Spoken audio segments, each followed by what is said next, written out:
Welcome to Blood in the Snow Radio, where we give you the latest news and interviews with the best in Canadian genre cinema.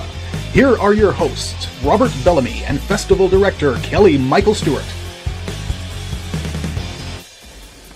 Bits Radio is back, and I'm one of your hosts, Rob Bellamy. And I'm Kelly Michael Stewart. And we are here with the filmmakers for the film Asteria. Did I say that right? Asteria. Asteria. Actually. Yeah, no, there all we good go. though. It's Okay, and the synopsis is an interstellar runaway breaks into a rural man's home on a cold winter night. Yeah. Now, I'll get you to introduce yourself and your role. Totally. My name is Daniel Brown. I'm the writer, director, and editor of the short film Asteria. I also did sound design as well. This is independent film at its heart. Independent film. Yeah. 85 hats. There was like other, I had a great crew of specifically the DOP and the VFX director that, it totally wasn't a one-man show by any means, but I think when it comes to post-production on any film, sometimes that the director usually just You have 6 people doing 12 people's jobs. Yeah. Independent film is lovely that way. Yeah. 100%. Yeah, and we just premiered your film last night, the Monsters and blast. Martians program, and it was good. It's the first time we've had a sci-fi program where I was saying last night on like that, so it was great that you were able to be a part of that. Yeah, this is my first time kind of coming out of the Atlantic Canadian region to showcase my work, so it's awesome, obviously to have the opportunity to do that. And at least to me, like Toronto feels like such a hub of Canadian film and art in general. So I was like, okay, great, I can come out and introduce myself. And that was such a, I don't think I've ever screened my work in front of a theater that big either, like and that many people I didn't know. So that great opportunity, really appreciate it. Right. Well, that's when art becomes art. Yeah. Once you leaves you and now it's in front of the public and you pray. It's not just mine anymore. I do find screenings can be very nerve-wracking, but last night everyone was really affirming, so that's great. Excellent. And it's interesting. We were just talking off mic before, like about from being PEI. We haven't played a lot of films from PEI, and so what's the Atlantic film scene like? What's it like in PEI? Like, if it's like a little background on that. Yeah, totally. I would say comparatively quite small. Even like there are other regions in Atlantic Canada, namely Nova Scotia and Newfoundland increasingly, that, at least in my impression, are much larger and much more. I think in Nova Scotia, at least, you're able to probably work full time on film, and like there's just lots of TV shows coming through. PEI is just because of certain geographical barriers. Right. It is just harder to probably get crews out there, and you're limited in what kind of stuff you can do there. But there is a growing community. The film festival there, Anchorfest is, or it's being renamed to Anchorfest, is really kind of bringing in the wider Canadian world, and there are people doing independent stuff, and we've got a tight knit group of friends. So. If I'm not mistaken, I think we had a call there's the film commission just started like 3 years ago or something like that too out of PEI. Do you worked with them at all or on PEI? I'm not sure if it was there's Film PEI. Right. Is that what they use different names, but yeah. Yeah. I'm not sure about and then the various production companies. Yeah. So I'm not quite sure about.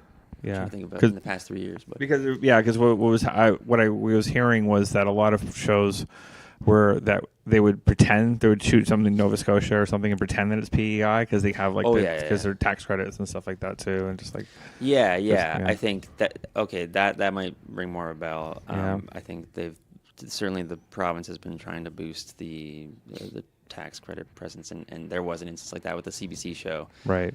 Mostly based in Nova Scotia, but it, for whatever reasons, it becomes advantageous to shoot over in PEI because of tax credit purposes. Yeah, stuff that's way above my ability to comprehend. Yeah. There are those locations. That's why everybody films in Georgia. Like just certain areas that draw. Well, I mean, Toronto is New York City practically for locations.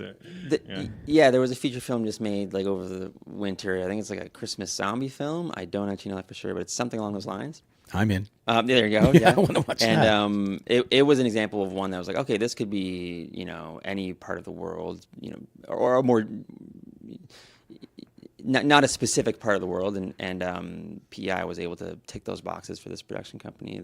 And then from everything I heard, it's actually quite like it was an ambitious movie. So increasingly, I think the province is wanting to, based on who I know with the province, they're really trying to bring in more and more productions. Yeah. That's a huge, because as you guys probably know, like there's film industry can be booming if you lean into it. Yeah. Oh yeah.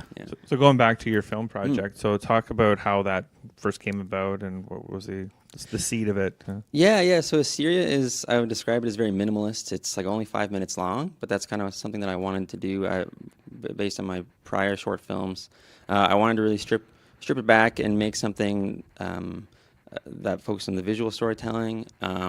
And more specifically, didn't have dialogue, because I think some of my earlier shorts were like way too wordy, and I just was like, I want to be able to. So in some ways, it was like a training ground of just like trying to push myself to become a better visual storyteller. And I think the same goes for like the crew that became involved. Like it kind of pushed all of us. None of us had really shot like a nighttime scene before. It takes place during night, so just like learning how to light that. The VFX obviously we had to be very methodical and plan out about that. So it's about the story. It's called Asteria, which is Asteria is the name of the Greek god of falling stars, and that kind of is what informed the lore. Where there's this alien visitor that looks like a little glowing ball of light, and as is probably the case with a lot of the short films here, I do have like a huge, way bigger idea for it, and this was just like a kind of a snippet of that idea, a proof of concept, I suppose. And of that first encounter, where I think there's the alien element, which is kind of framed. I wanted to stylize it after a kind of a heightened, like almost like fantasy type of story, like with again this little glowing ball of light, so almost has like a Tinkerbell feel. But then she arrives in the house of a rural PEI man who is just trying to scrape by on like keeping up with his heating bills, and that's kind of more where my experience comes into it. I live in this like 150-year-old house in rural PEI, which is not uncommon for Islanders, but when we first moved there, for whatever like economic reasons, the heating prices were doubling, and it was like, oh my gosh, like you just started to become anxious about all that, and it's all very new, and I was like, I feel like this is, whatever your living situation is, it's just a part of growing up and trying to figure out how to do all this grown-up stuff. In me, it like triggered some fears for a while, and I got over it, but I just couldn't get away from exploring that idea of fear and how, in my instance and in this main character's instance, it was kind of relatively mundane in the grand scheme of life. So what if this like cosmic conflict kind of came down to his front door or breaks through his window? And that's where it becomes, in my mind, a bit of an exploration of the subtle fears and the light versus darkness fears, and that's all. And I did that all. It's a 5-minute shorts. This is all my like behind the scenes intentions for the 5-minute short. Well, and that's why it's interesting you say this is just a snippet of a bigger idea that you have, because it's one of those shorts where it leaves you wanting more. Cool, yeah, and totally like that was partly by design. I was fortunate to meet some of the other, go out with some of the other filmmakers from the screening last night, and we were talking about this, where it's like you still want to treat each thing like its own story. Like, hey, I might never do anything else with this story ever again, and that's okay. Yeah. But there certainly could be more to explore. I think. I'm trying to think where I was going to go with that. I wanted to treat it like its own thing still. Well, I think that's really important. I think a lot of times we'll get really solid proof of concepts, but they don't stand alone. Like it feels like it's a clip from a larger feature, and it's fine for showing investors and things like that. But it also has to play on its own thing especially when playing to a festival audience. The festival audience aren't. Like it has to have its own thing, that you're not pitching to them. Exactly. They're just enjoying whatever you're showing, right? So So I guess and certainly like I think my short does maybe like ride the line there. It's I think I would argue there's a subtle story arc, but yeah, I think hopefully, and it was nice to get some like kind comments afterward. My goal again as director was just kind of like focus on the way it was told and try and make it like immersive, specifically like by like making you feel like you're in that room when this alien comes into the house, and I think some of the best directors do that 10 times throughout the course of a feature film. And so did you hit any challenges now? Like you said, this was your first nighttime thing with the VFX on top of it. Yeah. What were some of the challenges that you hit? Definitely just the amount of time we allotted to actual filming. Lots of talking before, but then filming, we just gave ourselves one night and not even like a full, like, I think shooting, aside from like setup and tear down of the gear, we probably gave ourselves like 6 hours. And we filmed it even though it's based in the winter, we filmed it in the summer. So we had to wait till like 9 p.m. before the sun went down so we could actually start. So I think just that, and then, it was certainly like our shot list. I kind of had like here's the priority shots to like bare minimum do what we need to do, and so then we didn't get all of the additional shots that maybe I would have liked. Like challenges then and like afterward was some of the shots were exclusively VFX. Some of the shots the VFX added, and we had thought and planned all that out. But certainly, like I think it was a valuable experience working with my VFX director Brendan Henry, who I would totally work with again. Also an Islander. Both of us realized we're very perfectionists, so that maybe like sometimes you need to know when to let go of a shot. But just the general challenge of that, of like learning how to like communicate something that doesn't exist and is completely in your head, and like things like there's a shot where this falling star is hurtling and crashing towards the Earth, and it's like very particular, like, oh no, like turn it clockwise instead of counterclockwise, and realizing that getting on the same page as everyone. And that with some of because it's so short too, there was some elements of filming that I think some like getting all the crew on the same page of like why we're doing certain things, what's happening, because we weren't filming those VFX portions and they didn't have the context of those VFX portions. I think maybe there was some confusion there. And then once they saw the final product, it was like, oh, okay, I get it now.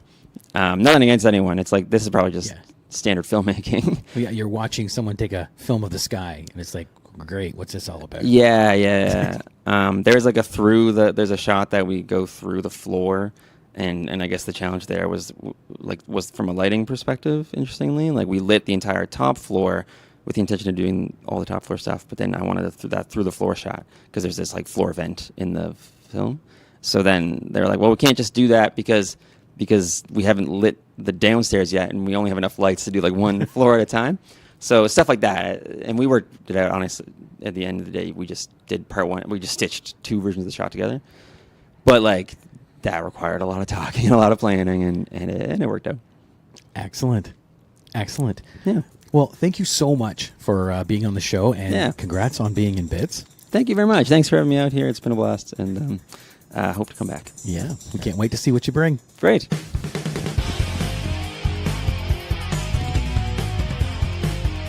Join us next time for Blood in the Snow Radio. Bits Radio is a production of 3 Evil Cats Productions in association with the Blood in the Snow Canadian Film Festival. For more information and to listen to other episodes, visit bloodinthesnow.ca and tweet us at BitsFilmFest. Music by Jen Gorman, produced and edited by Kelly Michael Stewart. I am Eduardo